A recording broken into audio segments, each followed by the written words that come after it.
Meus queridos, abra a sua Bíblia no livro de Lucas, capítulo de número 16, versículo de número 19. Eu queria fazer a leitura participativa com os irmãos. Lucas 16 e 19. Enquanto os irmãos procuram, eu quero agradecer as orações de todos. Estivemos ali no Selic este final de semana com o nosso pastor Hélio, pastor Eliseu Rodrigues. Foi uma bênção. A notícia boa que eu trago para vocês é que nós vamos ter o Selic também em Salgueiro e em Petrolina em breve. Amém? Já foi anunciado lá pelo nosso pastor. Em Petrolina será um dia inteiro, manhã, tarde e noite. Em Salgueiro também, manhã, tarde e noite. O mesmo material que foi utilizado lá, o pastor vai trazer para realizar aqui, porque eu falei para ele da dificuldade dos irmãos trabalhando neste período. Então, ele se sentiu despertado a trazer o Selic aqui para Petrolina também. Então, em breve, nós teremos aqui, acredito que no próximo mês, nós teremos o Selic aqui. Lucas 16 e 19. Nós vamos analisar nesta noite, estamos estudando sobre o estado intermediário dos mortos. Para onde vai o espírito ou os espíritos dos mortos? Quando a pessoa morre, o corpo desce à sepultura. E o espírito, para onde vai? Para onde vai o espírito daqueles que são crentes? E para onde vai o espírito daqueles que não são crentes, que não querem o evangelho como regra de fé e prática, ou a palavra de Deus como regra de fé e prática? Então vamos analisar nesta noite o que Jesus quis ensinar com a história do rico e Lázaro. Essa história que foi tema, tem sido tema até de novela. E nós vamos analisar à luz das Escrituras. À luz das Escrituras. Capítulo 19, o capítulo 16, versículo 19, diz assim a palavra do Senhor. Quem encontrou, diga amém. Ora, havia um homem rico, vestia-se de púrpura e de linho finíssimo, e vivia todos os dias regalada e esplendidamente. Versículo 20. Havia também um certo mendigo chamado Lázaro, que jazia cheio de chagas à porta daquele, e desejava saciar-se com as migalhas que caíam da mesa do rico.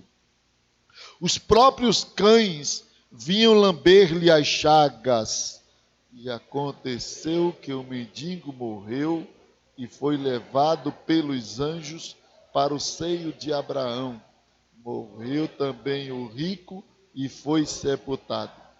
E no inferno ergueu os olhos, estando em tormento, e viu ao longe Abraão e Lázaro no seu seio.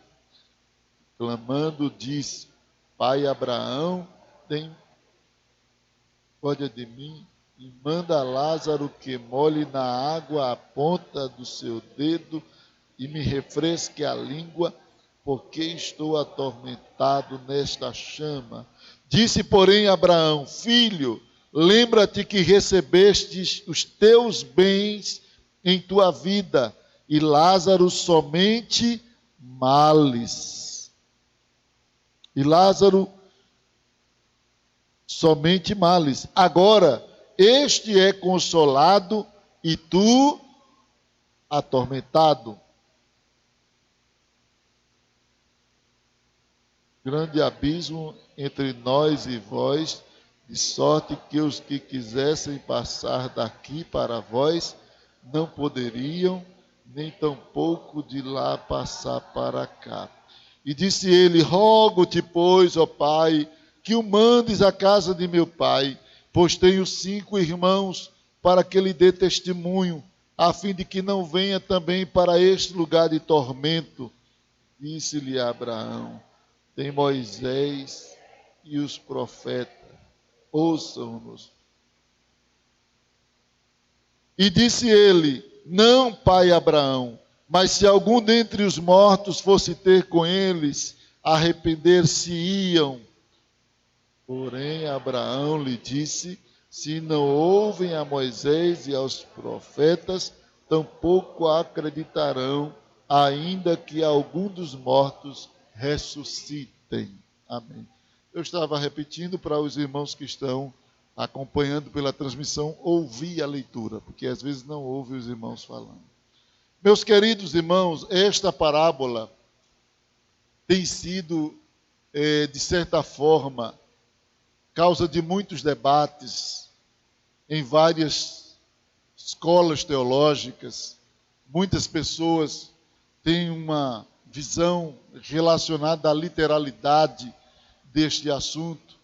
Outros, de maneira diferente, creem que é uma história alegórica. E há muita discussão teológica acerca da natureza dessa história. Embora não haja nenhuma citação direta de que seja uma parábola, a epígrafe foi colocada pelos editores da Bíblia. O texto original não fala diretamente que seja uma parábola, mas era costume de Jesus fazer o uso de parábola. A palavra parábola é uma palavra inglesa que vem do grego parabolê, que quer dizer colocado ao lado de algo para fazer comparação. Então, Jesus contava muitas histórias e colocava ao lado de verdades espirituais para facilitar a compreensão daquelas verdades ao seu público ouvinte. Ele queria que eles entendessem. E aqui nós temos uma história que muitos creem que Jesus, ele narrou essa história contando fatos de que ele conhecia. Jesus é Deus. Jesus cita nessa história o nome de personagens como Moisés, Abraão, Lázaro. Jesus cita, faz citações diretas acerca de pessoas reais. Então, a grande maioria dos teólogos acreditam que essa história, embora utilizada como parábola para mostrar algumas verdades espirituais, é possível que seja uma história real, porque em nenhuma outra das histórias que Jesus utilizou como parábola, ele fez uso de nomes pessoais, ele fez uso de verdades tão concretas. Então, acredita-se que trata aqui diretamente de um fato, que Jesus, na qualidade de Deus, ele conhece o que está nos céus, na terra e debaixo da terra.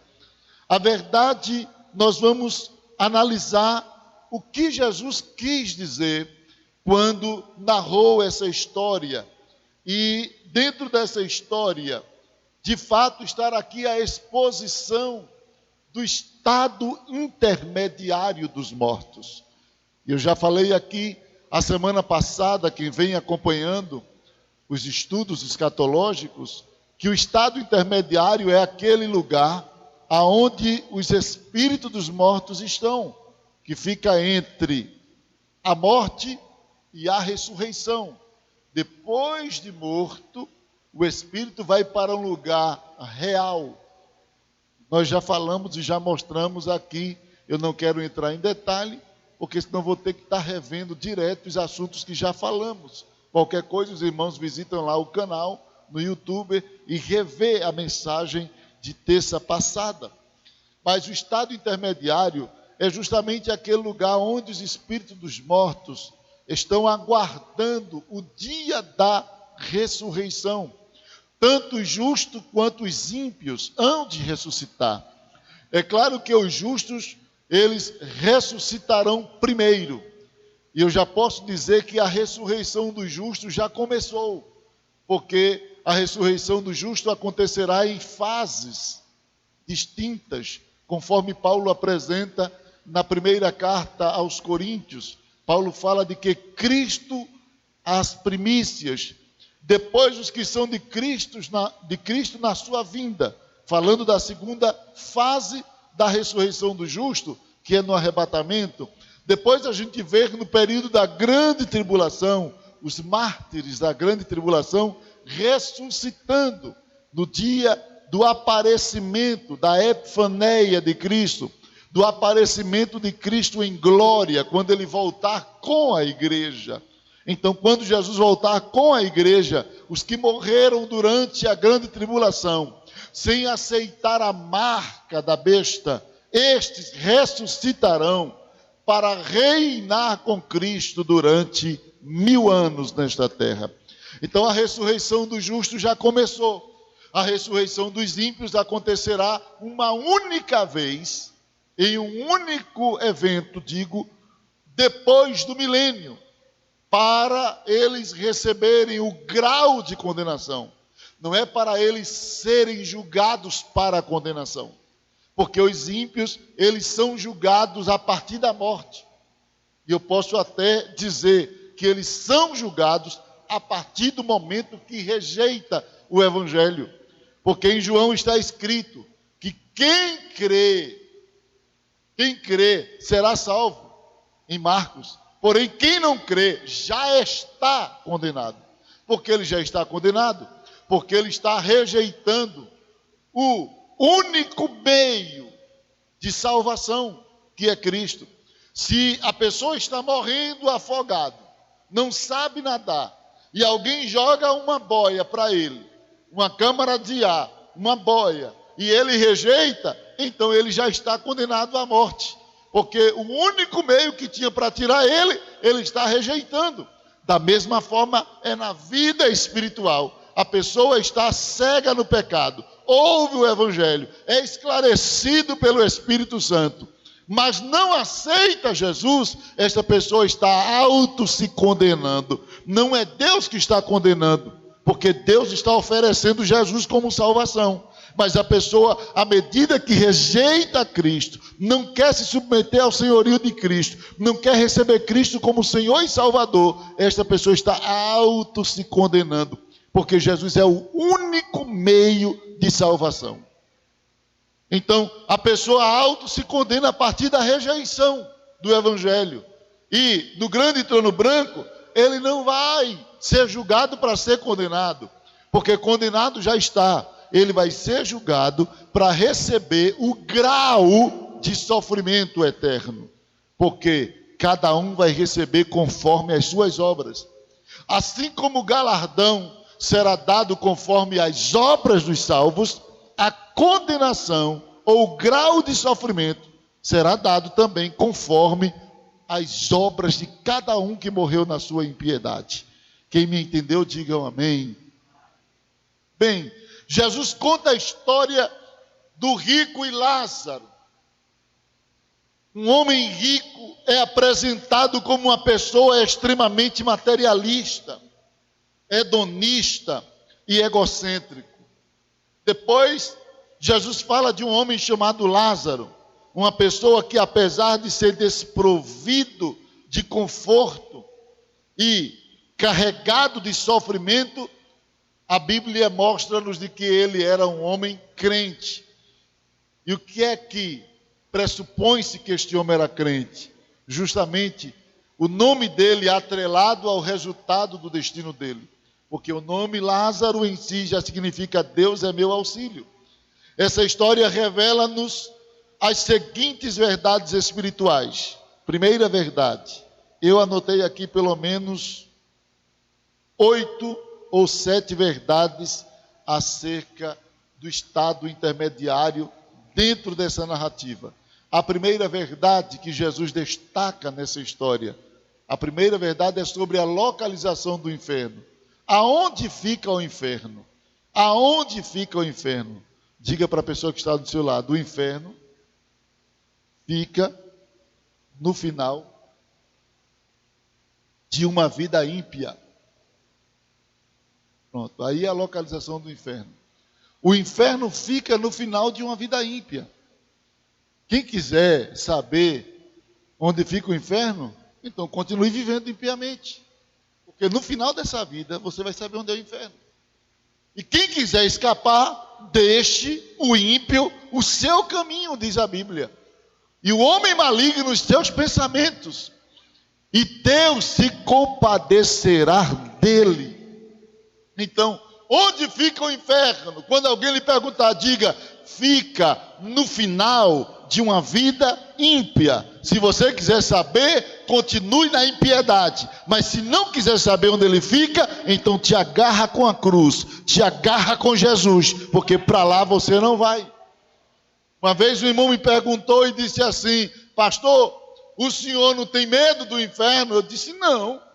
E ele disse, por que o senhor não tem medo do inferno? Eu disse para ele, porque eu ando na contramão do inferno. Eu já andei na direção do inferno. Enquanto a gente não conhece Jesus, a gente anda na direção do inferno. Imagine que o inferno está aqui onde tem esse caixa. O senhor está bem pertinho dele. O inferno está aqui onde tem esse caixa. Enquanto o homem está no pecado, ele está andando em direção ao inferno. Ele tem que ter medo do inferno. Porque ele está indo em direção. Mas só que quando ele aceita Jesus, Jesus muda a rota. Então a cada dia que vai passando, eu vou ficando mais longe do inferno, porque eu estou andando na contramão. Então crente não pode ter medo do inferno. Porque eu sou crente, porque eu tenho medo de ir para o inferno. Então você não é crente. Crente não tem medo do inferno, porque ele anda numa direção contrária. Cada dia ele está deixando o inferno para trás, e o céu está se avizinhando dele, está chegando para perto. Então não tem que estar na igreja porque tem medo do inferno. Se você está na igreja com medo do inferno, é porque você tem alguma dúvida da sua salvação. E eu digo a você, se você tem dúvida, em nome de Jesus, não brinca com essas coisas. Porque é triste para quem canta, prega, ora, faz a obra, e de repente a vida num sopro vai embora, e a pessoa perdeu o céu, porque não tratou de coisas que poderiam ser resolvidas com um quebrantamento, com uma confissão, com um ato de fé e confiança na misericórdia de Deus. Então, se você peca, continua escondendo, você está dizendo, eu não confio na misericórdia, eu não confio na misericórdia, eu não confio na misericórdia. Ah, mas eu chorei. Isso é remorso. Isso é remorso. Isso é remorso. Quando se precisa da misericórdia, não tem que ter remorso. Tem que ter quebrantamento e confissão. Quem encobre suas transgressões nunca, sou eu que estou dizendo, não, nunca prosperará. E é para encobrir de quem aqui? De Deus? De Deus você nunca encobriu. É encobrir de quem Deus constituiu para dirigir a tua vida espiritualmente. Porque de Deus você nunca encobre. Quem encobre as suas transgressões nunca prosperará. Mas os que confessam e deixam, para confessar a quem? A quem você está escondendo. Porque se fosse só para confessar a Deus você não esconde. De Deus, ninguém esconde nada. Deus vê tudo. A Bíblia diz que diante do Senhor, todas as coisas estão nuas e patentes diante de Deus. Então não é encobrir de Deus, você está encobrindo de quem está delegado por Deus para lhe dirigir espiritualmente, para lhe orientar espiritualmente. E você quer manter uma vida dentro da igreja, escondendo uma coisa que pode, a qualquer instante, te lançar no inferno. Então eu te dou um conselho nesta noite. Ouve a voz de Deus que fala contigo e te quebranta hoje. Porque o inferno fica no final de uma vida ímpia. 2. O que é que a gente aprende com esta história? Aprendemos que o inferno é um lugar de contraste. É um lugar de contraste. Que tipo de contraste? Nem sempre a posição que os homens ocupam diante das pessoas é a mesma diante de Deus. Às vezes aqui na terra, as pessoas ou os homens ocupam posições aqui, mas lá as coisas se invertem. Se invertem. sofre um contraste. Sofre um contraste. Diante das pessoas, eu e você podemos até conquistar uma posição, mas lá do outro lado é diferente. É Deus quem vai dizer o lugar onde a gente tem que ficar. Não é mais pela nossa habilidade, pelos nossos talentos, pela admiração dos outros, agora é pela realidade do que Deus sabe. É pela realidade do que Deus viu. É pela realidade do que Deus vê. Então, o inferno é um lugar de contraste. O rico, quando estava na terra, era bajulado, muita gente na sua casa, era festas, comes e bebe. Lázaro, desprezado. Quem sabe à beira de um caminho. Quem sabe à porta ali, mendigando, como o próprio texto diz. Agora, quando morre, o que é que acontece? O rico é sepultado. Você sabe o que a Bíblia está dizendo? O que é sepultado? É que para o rico houve um funeral. Para o rico, olha, muitas pessoas vieram à sua casa, pegaram na alça do seu caixão. Pessoas, as carpideiras, foram contratadas e choravam atrás da série lá do fúnebre, o caixão na frente e as carpideiras atrás chorando, porque havia mulheres que eram contratadas para chorar. Choro da hipocrisia no cemitério. Aí iam chorando. Lázaro, nem sepultamento a Bíblia narra de que ele teve. A Bíblia diz que o rico foi sepultado, mas o corpo de Lázaro nem conta o que foi que fizeram com ele. Mas o Espírito da Bíblia diz, foi levado pelos anjos. O rico foi levado seu corpo pelos homens, mas Lázaro foi levado pelos anjos. Foi levado pelos anjos. Isso mostra que os homens dão muita importância ao corpo, mas Deus dá muito mais importância ao espírito e à alma.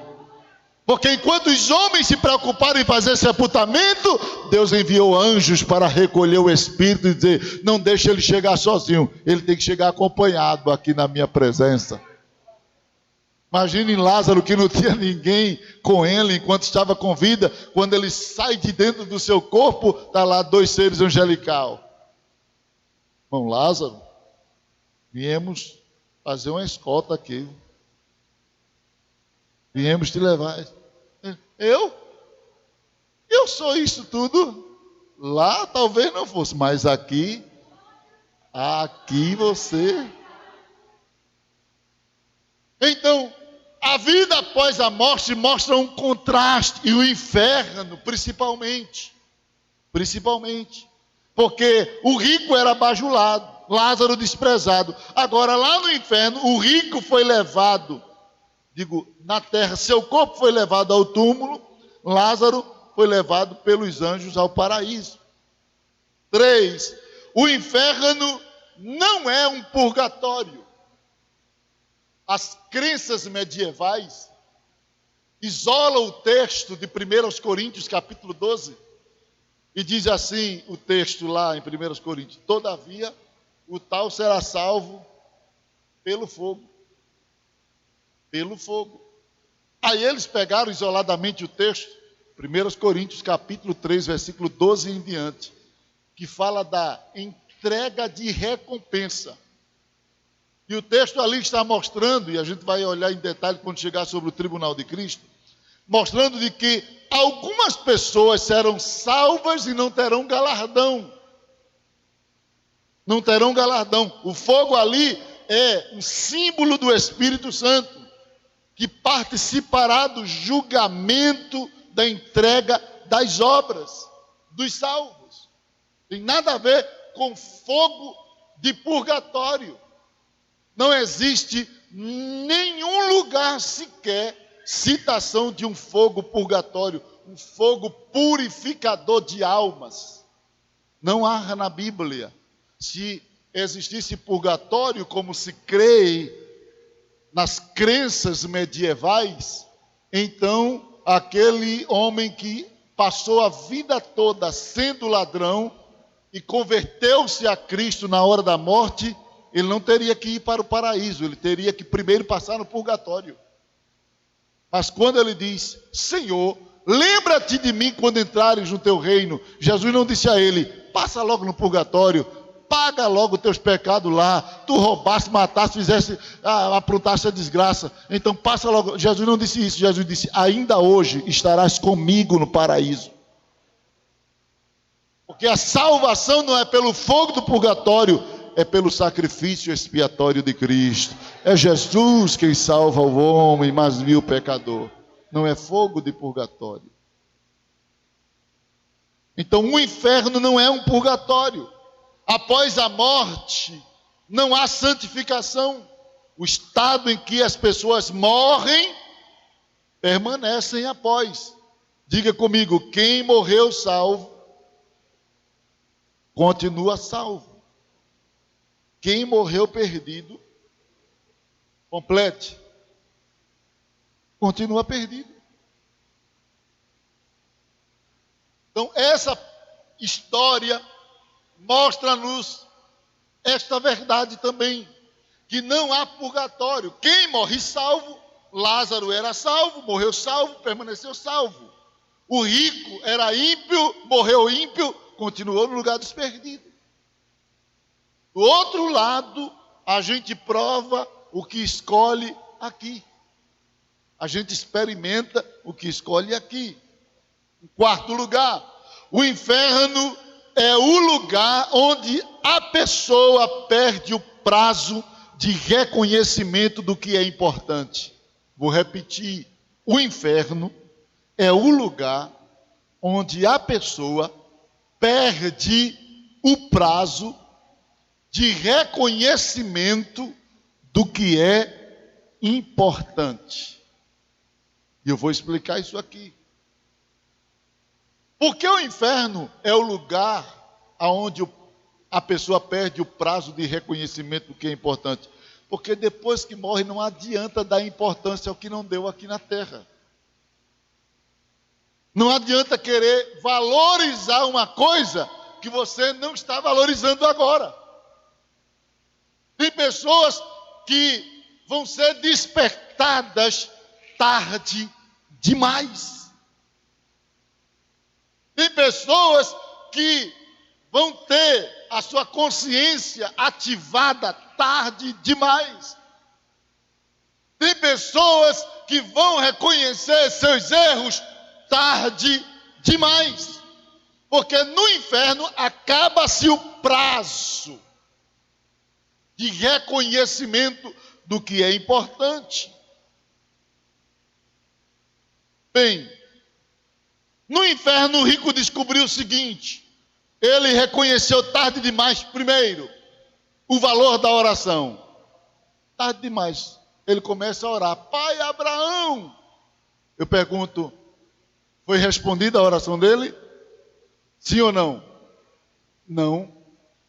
Manda Lázaro molhar com o dedo aí na água e refrescar minha língua. No inferno ele começa a orar, rogar, pedir algo a alguém, mas é tarde demais. Tem gente que vai reconhecer a importância da oração tarde demais, vai orar, clamando por Deus, mas já é tarde demais, porque tem a vida toda para orar, tem a vida toda. A própria palavra de Deus diz que quem invocar, isso é para quem estiver aqui, quem invocar o nome do Senhor será salvo. A palavra invocar é uma junção de dois termos latinos: e vocare. Vocare é chamar, é dentro. Invocar significa chamar para dentro. Você está numa situação tão difícil de sair, preso pelo pecado, preso por um vício, preso por uma fraqueza. Aí a Bíblia diz: invoca o nome do Senhor. O que é invocar? Senhor, vem cá. Aí ele desce e liberta. Mas depois que morrer na perdição, pode chamar como for, ele não vai mais, porque o prazo de invocar se encerra quando a gente ultrapassa a fronteira do tempo para a eternidade. Não é pregação para a gente marchar e pular, não, mas é para a gente pensar. A gente pensar, para a gente não ser religioso, não estar numa igreja por mera religiosidade, sem olhar as verdades de Deus acerca do destino eterno. Então é preciso termos o cuidado, porque o inferno é o lugar onde as pessoas perderão o prazo de reconhecimento do que é importante. O rico reconheceu primeiro o valor da oração, tarde demais. O rico reconheceu o valor de Lázaro. Lázaro passou a vida toda perto da casa dele, ele nunca contou com Lázaro para nada. Agora lá no inferno, manda Lázaro vir aqui me ajudar. Agora Lázaro é importante. Agora Lázaro é visto. Agora Lázaro é útil. Enquanto estava em vida, Lázaro era só um charguento lá, um leproso. Ele não se importava. Mas agora, depois que está lá no inferno, aí reconhece a importância de Lázaro, mas já era tarde demais. 3, ele reconheceu. Terceira coisa que o rico reconheceu. Primeiro, reconheceu o valor da oração. Segundo, o valor de Lázaro. Terceiro, o valor da família. Ô pai Abraão, manda Lázaro voltar e evangelizar meus irmãos. Eu tenho 5 irmãos, para que eles não venham para este lugar de tormento. Tem gente que quando vem pensar na família, já é tarde demais. Já é tarde demais. Passa a vida toda desprezando pai, desprezando mãe, desprezando filhos. Agora, no final, quando ultrapassa para o outro lado, principalmente cai num estado desse, eita, e agora? E agora? Eu conheci uma pessoa que eu preguei para ele dentro de um salão, de uma barbearia, e eu preguei para um jovem, falei, meu filho, tenha cuidado, tal, falei. Mais ou menos um mês depois, aquele jovem foi jogar bola com outro, sofreu um acidente, bateu com a cabeça, quebrou-se todinho, bateu com a cabeça e uma pessoa me disse que quando ele caiu no chão, lá depois do acidente ficou dizendo, mãe, e agora, mãe? Ele olhava para o povo e dizia, mãe, e agora? E agora é que o jovem morreu e a mãe não pôde fazer nada. E às vezes a mãe está falando, o pai está falando, o pai está ensinando, mas os jovens agem com orgulho, acham que sabem o que é a vida.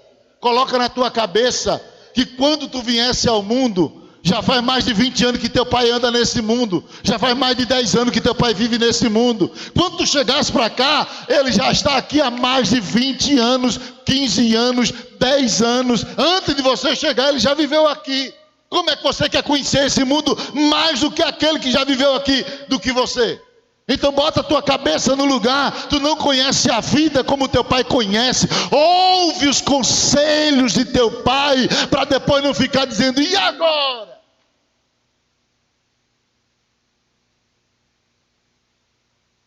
Eita lá, irmãos. Eita lá. Porque é natural do jovem se exibir, se estribar no seu fraco entendimento. É natural. A pessoa achar que sabe, que conhece. Quem decide a minha vida sou eu. Quem vai viver sou eu. Quem namora com ele sou eu. Então vai, abestalhada. Vai. Agora depois que ficar com um bucho grande, não vai trazer para teu pai cuidar não, tua mãe. Então você mete a cabeça para querer contestar quem te ama. Porque quando tu não podia fazer nada e fazia tuas necessidades na cama, quando criança, quem cuidava era essa tua mãe que tu diz que não sabe de nada. Quando tu não podia trabalhar, quem comprava roupa para você era teu pai e tua mãe que tu diz que não sabe de nada. Agora tu crescesse e acha que sabe de alguma coisa, porque alguns professores ateus botou na tua cabeça que tu tem que ser livre e independente, porque cresceu, que isso é uma utopia. Ninguém é livre nem independente. Sabe por quê? Porque você pode envelhecer e você continua filha. Você pode envelhecer e continua filho. A tua idade de maior não vai deixar de você ser filho ou filha de seus pais. Apenas vai gerar responsabilidade particular para você, mas não te desvincular do laço paterno e materno familiar. Você sempre vai ser filho. E eu posso até dizer, você pode ser pai de filhos, mas nunca vai ser pai de teu pai.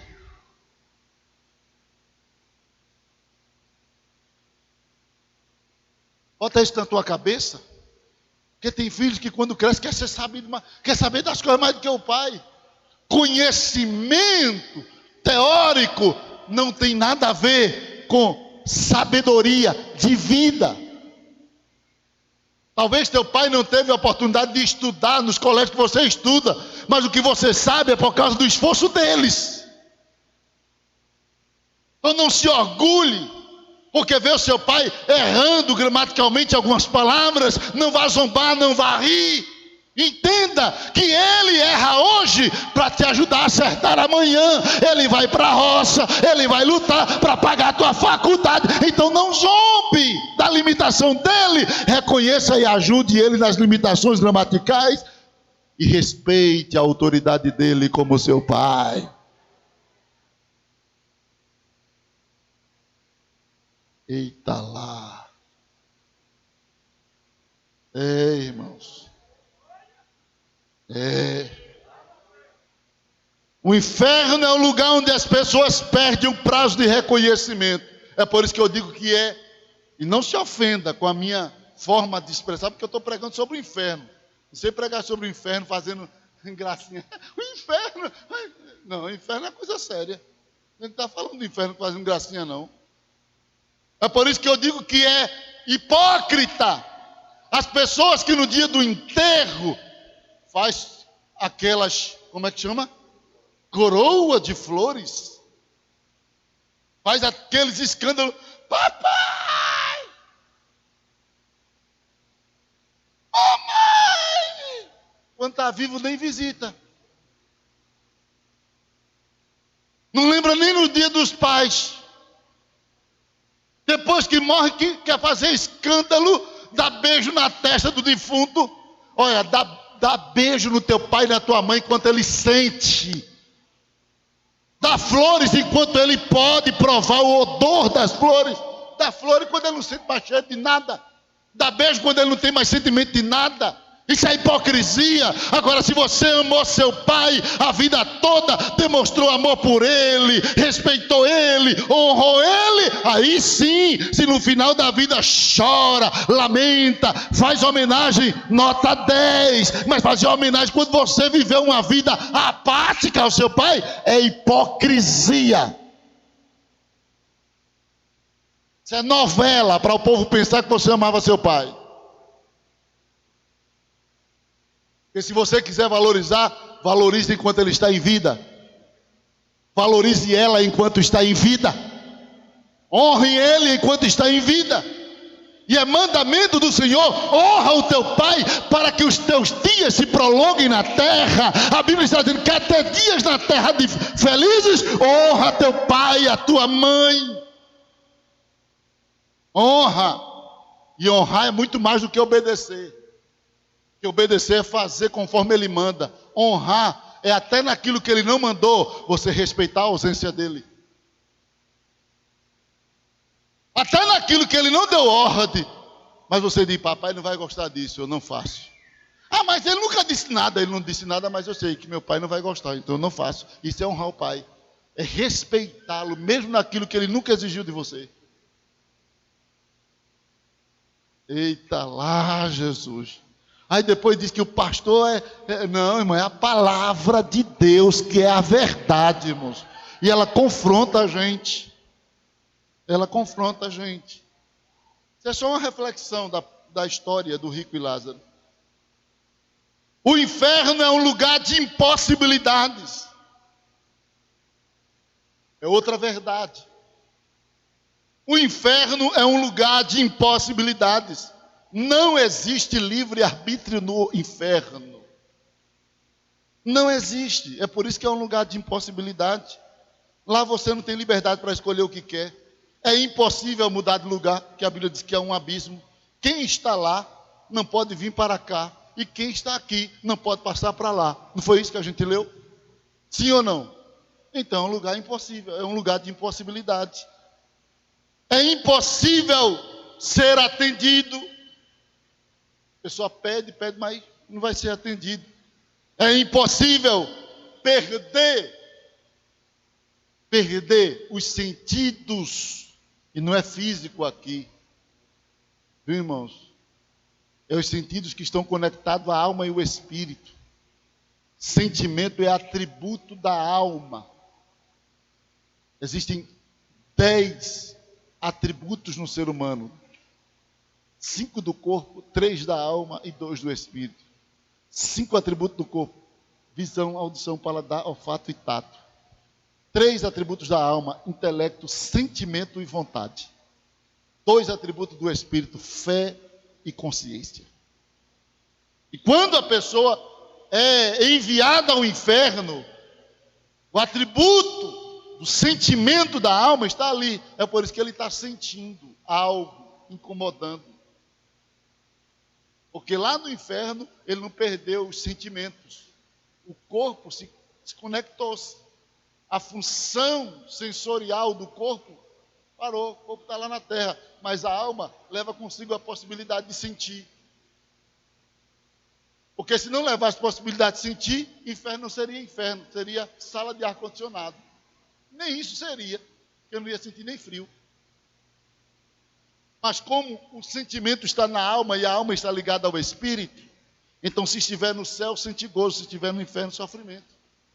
E este homem está ali, sentindo as dores de um fogo espiritual que queima, que perturba a sua alma.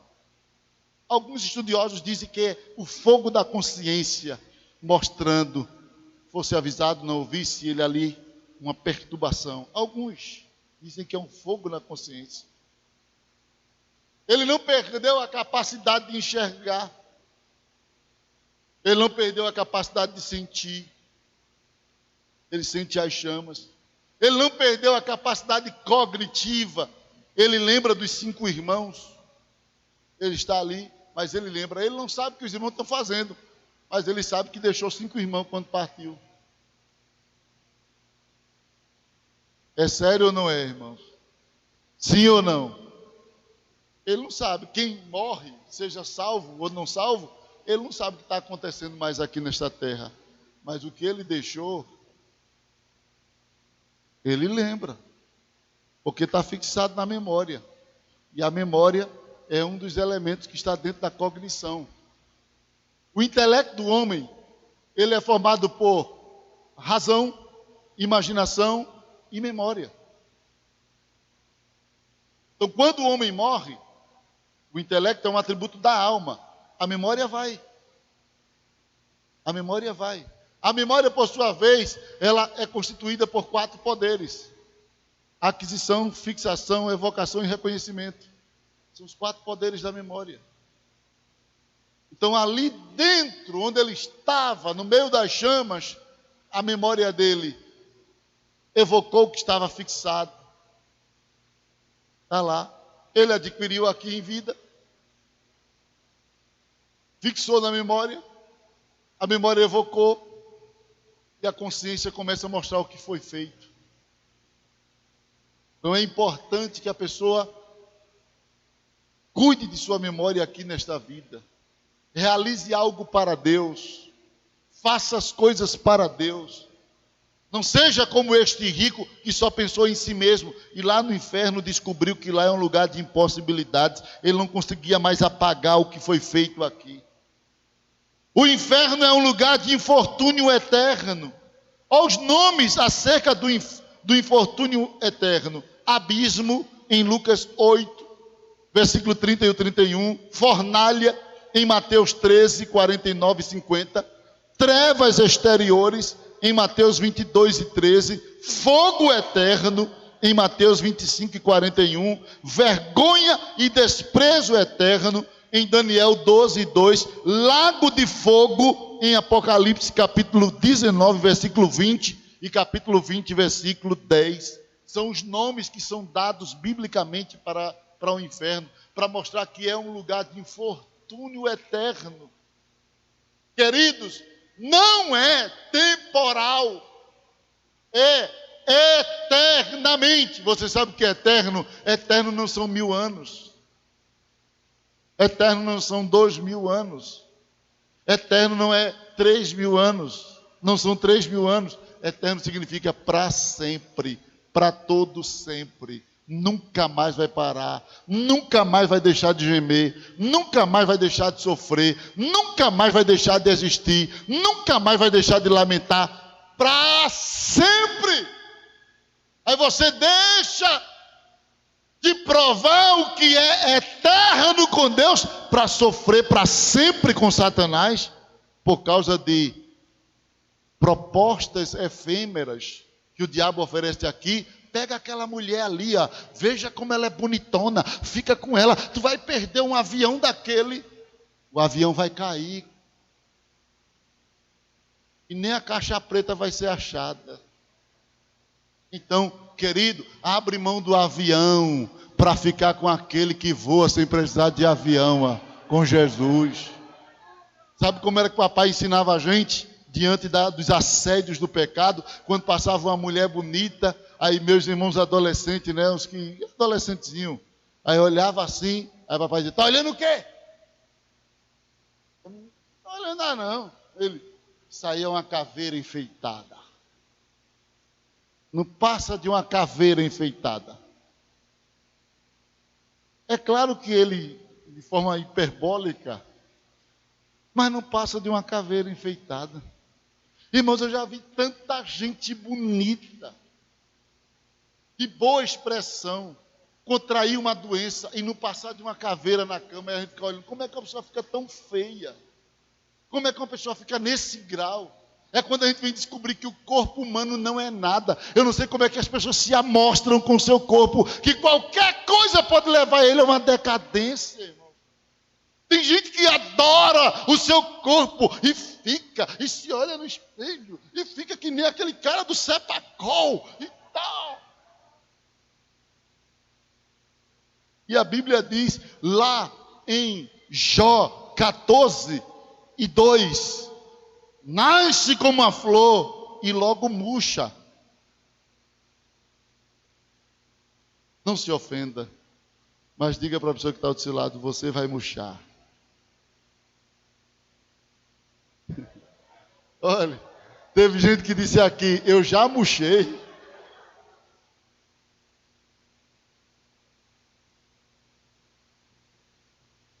Tem hora que a gente tem que dizer isso para ver se as pessoas se tocam, irmãos. Porque tem gente que dá tanta ênfase ao seu corpo, à sua beleza, que esquece que na eternidade o corpo é incorruptível. Esse aqui vai envelhecer, vai encurvar, vai ficar banguelo, vai ficar trêmulo, precisando de um apoio, de uma bengala, mas o corpo que vamos receber, ele é glorificado, é para sempre ao lado de Jesus. Não troque, querido. Olha aqui, que desgraça esse homem escolheu, deu tanta ênfase ao seu corpo, às festas, tantas coisas, agora está lá, no infortúnio eterno. O inferno é um lugar evitável. E eu quero encerrar aqui dizendo isso. O inferno, diga, o inferno é um lugar evitável. O que é que se precisa fazer para evitar o inferno? Basta ouvirmos a mensagem de Deus enquanto estivermos aqui. Depois que estiver lá é inevitável. Mas hoje o inferno é evitável. Eu e você, nós podemos evitar o inferno hoje. Hoje, eu e você podemos evitar o inferno hoje. Basta ouvirmos. Marcos capítulo 9, versículo 43. Vamos encerrar aqui. Fique em pé. Eu só tenho uma história para lhe contar bem rapidinho. Marcos capítulo 9. Pode ficar em pé. Versículo 43. Nós temos ainda uma mini vigília lá no N7. Estamos numa campanha de oração em prol do pré-congresso. Terminar aqui, eu vou correr para lá. Marcos 9 e 43. Diz assim: e se a tua mão te escandalizar, faz o quê? Corta. Por quê? Melhor é para ti entrares aonde? Na vida aleijado, do que tendo duas mãos ires para o fogo que nunca se apaga. Versículo 44. Onde o seu bicho não e o fogo nunca. Como é que a pessoa diz que o inferno é temporal? Se o próprio Jesus está dizendo onde a pessoa nunca mais perece e o fogo nunca se apaga, só fica ali, olha, só sofrendo. Versículo 45. E se o teu pé te escandalizar, corta-o, melhor é para ti entrares coxo na vida, do que tendo 2 pés, seres lançado no inferno, no fogo que nunca se apaga, onde o seu bicho não morre e o fogo nunca se apaga. E se o teu olho te escandalizar, lança-o fora, melhor é para ti entrares no reino de Deus com um só olho, do que tendo 2 olhos seres lançado no inferno, onde o seu bicho não morre e o fogo não se apaga. O que é que Deus está dizendo? Que vai chegar gente aleijado no céu? Não, irmãos. Isso aqui é uma figura de linguagem. Ele está dizendo: se a tua fraqueza vem pela tua mão, disciplina a tua mão. Não satisfaça o seu desejo por meio da sua mão, porque melhor é tu reter isso, reprimir isso, do que entrares no inferno por causa desse desejo. Se a tua fraqueza vem através da tua perna que te leva a lugares, então reprime isso, não deixe que a sua perna lhe leve a lugar nenhum, te controla, corta isso. Disciplina esse desejo, porque melhor você entrar no céu sem atender este desejo, do que com ele você ir para o inferno. Se a tua fraqueza está no teu olho, então disciplina este olhar, porque melhor é você entrar no céu sem atender esse desejo que os seus olhos declinam, do que ir para o inferno com os 2 olhos. É uma questão de disciplina. Amputação aqui não é você pegar a faca e cortar sua mão, cortar sua perna. Não é isso que o Evangelho está dizendo. Mas uma questão de renúncia. De renúncia. Deixa eu te dizer uma coisa. E eu encerro aqui. Alguém contou a história de que um juiz, ele foi influenciado por uma população no Texas, Estados Unidos. Naquela época dos faroestes, um jovem cometeu um crime, matou um homem, e esse jovem foi colocado em reclusão, numa cadeia, esperando a sentença para ser colocado na forca. Esperavam o juiz vinha, julgava aquele jovem e era automaticamente colocado numa forca, e ali puniam ele, pena capital. Mas o povo gostava do jovem. Ele cometeu crime, ele cometeu um erro. E o povo, olhando a idade dele tão tenra, disse: a gente vai condenar uma pessoa que poderia ter uma chance. Vamos falar com o juiz. Então, toda a população se reuniram e foram falar com o juiz. Seu juiz, não condene esse jovem, dê uma chance a ele. Ele errou, mas não dê a ele a punição da pena capital. não faça isso. Aí o juiz disse, olha, eu vou olhar para ele. Se ele corresponder à minha expectativa, eu darei o livramento. Então, o que foi que o juiz fez? Se vestiu de pastor, tirou as vestes de juiz, se vestiu de pastor, colocou uma gravata, pegou uma Bíblia, escreveu a sentença do jovem e no final uma declaração de perdão, mas ele precisava testar aquele jovem, chegando para conversar com ele, para tentar ver se aquele jovem realmente estava apto a receber o perdão. Então, quando ele chega na cela, não diz que é juiz. O jovem automaticamente olha para ele e diz assim, quem mandou ouvir um pastor? Eu não chamei nenhum pastor. Pode ir embora. E o juiz, em forma de pastor, dizia, meu filho, eu vim aqui para conversar com você. E o jovem dizia, eu lhe chamei, desapareça. Mas reserve pelo menos 2 minutinhos. Eu tenho algo aqui dentro dessa Bíblia para lhe mostrar. O jovem gritou, não quero nem que abra para mim. Não quero saber de nada do que está aí na Bíblia. E o juiz disse, tem certeza, meu jovem? Ele disse, estou decidido. Estou decidido. Resolvam logo minha situação. E o juiz deu as costas e foi embora com a carta de perdão. Quando o juiz saiu, o soldado que estava fazendo a guarnição chegou para aquele jovem e disse assim, seu tolo! Você é um tolo! E o jovem disse, por que eu sou tolo? Ele disse, porque aquele não era o pastor. Aquele que estava diante de você é o juiz.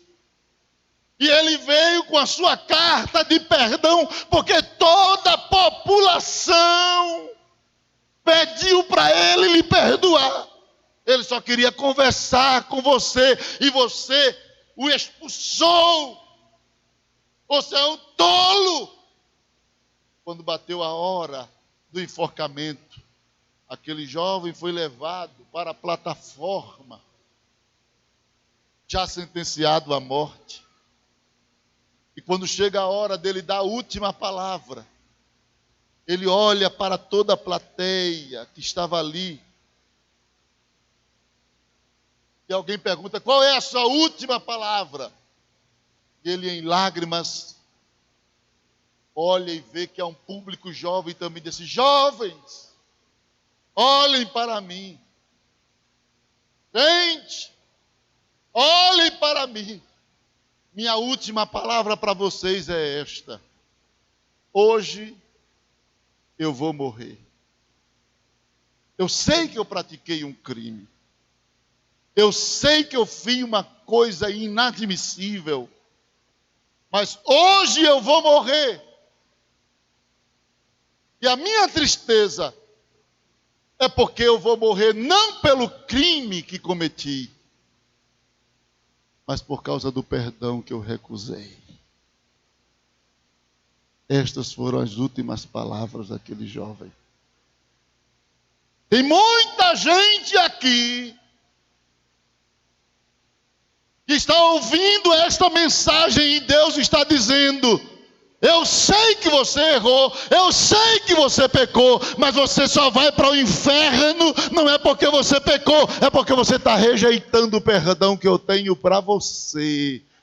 Porque eu posso te livrar do inferno, o inferno é evitável.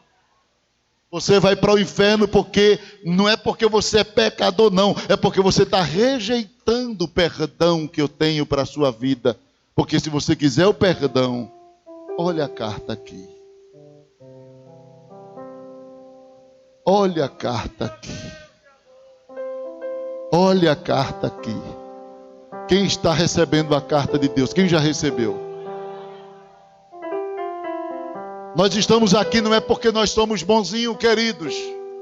Não estamos aqui porque somos perfeitos, estamos aqui porque conversamos com o juiz.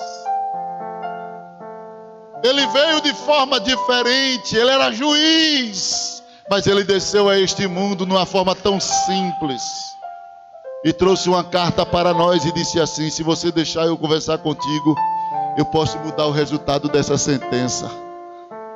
E eu parei para ouvir ele, você parou para ouvir ele, então receba a carta de misericórdia de Deus. Quantas pessoas estão aqui que ainda não é crente? Levante a mão que eu quero ver você. Levante a mão assim, eu quero ver você. Tem uma aqui. Aonde mais? Tem mais alguém? Só tem o Senhor aqui. Tu queres a carta de perdão de Jesus? Vem aqui à frente. Jesus, ajude ele aqui, querido. Venha com ele. Tem mais alguém aqui que quer a carta de perdão de Jesus? Você só vai para o inferno se você quiser.